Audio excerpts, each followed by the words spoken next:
Hi, friends. Good evening. This is for the woman, to the woman, by the woman, Dr. Punita's video. Today's video is one of the most important and the most confused problem for a woman, that is a fear about the fibroid uterus. Many of you people would have gone for a routine gynec examination for some other purpose, or you would have gone for a master checkup, or sometimes it has been diagnosed just like that, fibroids. You would have, many of you have heard about this word fibroid, and after seeing that you are having growth in the uterus, you will be getting alarmed, confused, and you need some guidance how to go about this fibroid, and you may have lot of sleepless nights because of this fibroid. So before going to the problems, how this fibroid has to be go about, let us see what is a fibroid is. Uterine fibroids are nothing but these are all small growths made up of muscles which are present in the uterus, and mostly these fibroids are not a cancerous one. That you should keep in mind. Everybody is feared. If I get a fibroid, whether it will turn to malignancy, whether it can spread, whether my lifetime will be shortened. So don't worry, these fibroids are generally a benign lesion. And the exact cause why this fibroid is coming to us, nobody knows. Because if we get a problem, then immediately the next question will be, how this has come to me? So mostly they say it is because of the hormone imbalance, but there are few risk factors where one can get a fibroid. For example, if you are obese or overweight, or if there is any positive family history of fibroid, or the people who does not have a baby, that is infertile woman, and people who get an early onset of menstruation or a late age for menopause are the risk factors for getting the fibroid. And once a people is having a fibroid, has developed a fibroid in the uterus, most of the fibroid does not produce any symptoms at all. But depending upon the size of the fibroid, location of the fibroid, or depending upon the number of fibroids, one may get symptoms accordingly. So these fibroids can produce mostly menstrual problems like excessive bleeding during periods, or sometimes painful bleeding during your menstruation. And if the fibroid is located inside, sometimes you can get a bleeding in between your periods, that is frequent periods.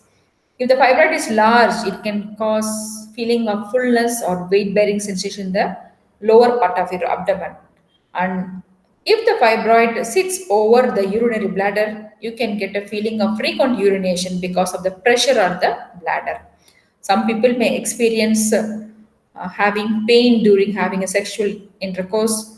And if the fibroid sits over the back, very large, producing a low back pain.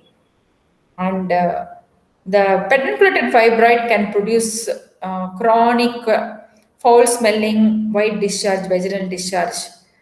And some of the people can have a large fibroid looking like a pregnant abdomen because of its growth. So this is a picture which shows that the fibroid which is present in the uterus, and we classify this fibroid depending upon its place where it is being located. See, if the fibroid is present inside the cavity of the uterus, then it is called as submucosal fibroid. If it is present in the exactly in the wall of the uterus, middle of the wall of the uterus, it is called intramural fibroid.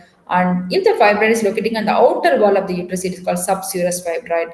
If the fibroid is being held by a stalk, that is called pedunculated fibroid. So all these things, depending upon the location, there are several types of fibroids. Why I'm telling this is because the treatment modality and the symptoms what the patient is getting depends upon where this fibroid is being located. And the fibroid is also classified based upon its size. If it is less than 2 centimeter, it is small fibroid. 2 to 6, it is an average fibroid. If it is large, it's more than 6 centimeter in size. That's the fibroid causes pain. Generally, small fibroid, as I said earlier, no pain. Large fibroid can produce minimal discomfort or sometimes pain. But different pain symptoms like back pain, menstrual cramps, sharp stabbing pain, or pain during sexual intercourse can occur because of the fibroid. Can fibroid change over time? Yes. Because fibroids grows the growth depends upon the amount of hormone in your body. For example, in pregnancy, because of the high hormone status, fibroid becomes bigger. It grows along with the baby. But after menopause, once your hormones are all have been withdrawn, these fibroids will not get a proper nourishment and they tend to shrink in size. And the symptoms of fibroid also you will be better once you reach your menopause.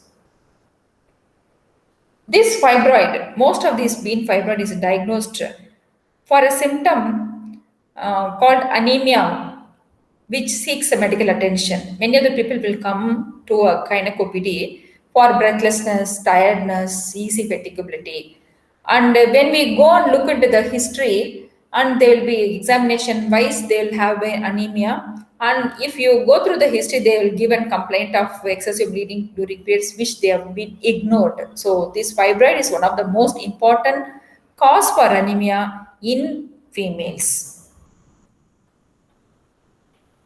So, how this fibroid is being diagnosed? As I said already, this is because this is being diagnosed by a routine gynecological examination, and once it has been found out during this gynecological examination, you may have to go for a confirmation and determination of size and location of the fibroid to modify your treatment. So you will be asked to undergo an ultrasonography. That's the safest, easiest, and cost-wise effective investigation of choice. And if there is any difficulty in diagnosis or to find out the extent of fibroid or planning for surgery and to find out whether it produces any pressure symptoms, you may be asked to take an MRI or a CT scan. And if the fibroid is located inside the uterus, affecting your fertility and all, you may be asked to take a hysteroscopy or hysterosalpingogram. And sonohysterography can also be taken to find out the exact location of the fibroid which is present inside the uterus. And laparoscopy and hysteroscopy is used both as a diagnostic as well as a treatment modality in case of fibroid. And the treatment of fibroid, if it is asymptomatic, nobody bothers. It all depends upon how many fibroid you are having, size of your fibroid, where your fibroid is being located, and what are the symptoms you are experiencing out of the fibroid, and whether you are already completed your family life or you are having a desire to become pregnancy, and whether you want to keep your uterus or to knock it off. It all depend based upon this, your treatment is getting modified. Medications generally complete disappearance of the fibroid with medicine is not possible nowadays. If you have a pain as a predominant symptoms, you can go for some pain killers during the periods or antispasmodic drugs. If you are becoming anemic because of the fibroid, then you can go for iron supplementation. There are certain birth control pills available to reduce the amount of bleeding due to fibroid, and intravaginal contraceptive devices and injections are also available to reduce the amount of bleeding during the periods because of fibroid. And GnRH agonist is one of the drug which little bit reduce the size of the fibroid, but it has its own side effects like bone loss and all. And tranexamic acid, this is to control the bleeding, reduce the amount of bleeding during the periods. And the latest drugs which are available, they say they have some promising effect in reducing the size of the fibroid or to bring down the symptoms of excessive bleeding because of fibroid. This uripristal acetate, vilprezin, Orihan, all these are newer drugs which has been tried nowadays to treat fibroid medically. And if the medical treatment is being failed, then you may be asked to go for a surgical treatment if you are asymptomatic or it is a concern for your problem. So myomectomy is one of the procedures. It can be done hysteroscopically, laparoscopically, or sometimes laparotomy may be required. And if the people does not desire of uterus, keeping their uterus, they can go for hysterectomy also. And uterine artery for embolization, radio frequency ablation, MRI guided focus ultrasound treatment are the latest treatments available to preserve the uterus, and these are all can be used depending upon your location of the fibroid. Can you get pregnant if I have fibroid? Yes. This fibroid can contribute to infertility. That is, it may sit in a place where the baby is coming and sitting, and it can contribute to your infertility management. And if you become pregnant, there are certain problems you can encounter during pregnancy also. It can cause miscarriage, and this fibroid can become bigger in pregnancy, and it can cause some pain. And large fibroids can prevent your baby getting your normal position, and it may hinder your normal delivery, and you may require this cesarean section because of the malpresentation associated with the fibroid. And some people can go for premature delivery or a cesarean section for a delivery. And after delivery, if there is a large fibroid, and some people can go for a postpartum hemorrhage complication also. And once you undergone a surgery for a fibroid, for example, myomectomy, then definitely you have to remove, you have to deliver only by cesarean section because of the chances of uterine rupture at the site of the myomectomy. Can we leave the fibroid without any treatment? Yes. If the fibroid does not produce any harm to me, you don't do anything for fibroid. So, a wait and watch approach is always recommended if it does not produce any major complication to you.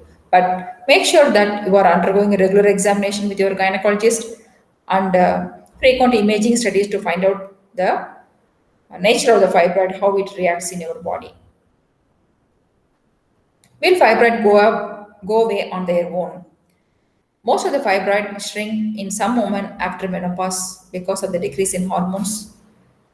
If at all it does not disappear, at least they will not grow at that age. So, to put in a nutshell, if you have a fibroid, don't get alarmed.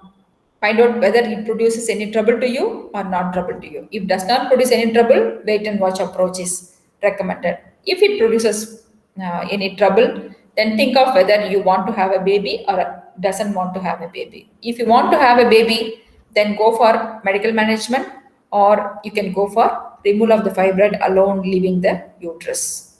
If the baby life, your fertility life has been completed, you have completed your family life, then you can decide whether to keep your uterus or not to keep your uterus. If you want to keep your uterus, again you can go for a myomectomy or a uterine artery embolization or the latest modalities of treatment. And if you doesn't want to keep the uterus, straight away you can go for a hysterectomy also. I think with this few presentations, you would have been come to a complete idea about the fibroid, whether to fear, whether not to fear, and how to go about this treatment. I think you will have some clear cut idea based upon this video. Thank you very much for watching this video, and take care. If you have any queries, you can put your queries in the comment box. I'm ready to answer for all these things. Thank you. Thank you so much.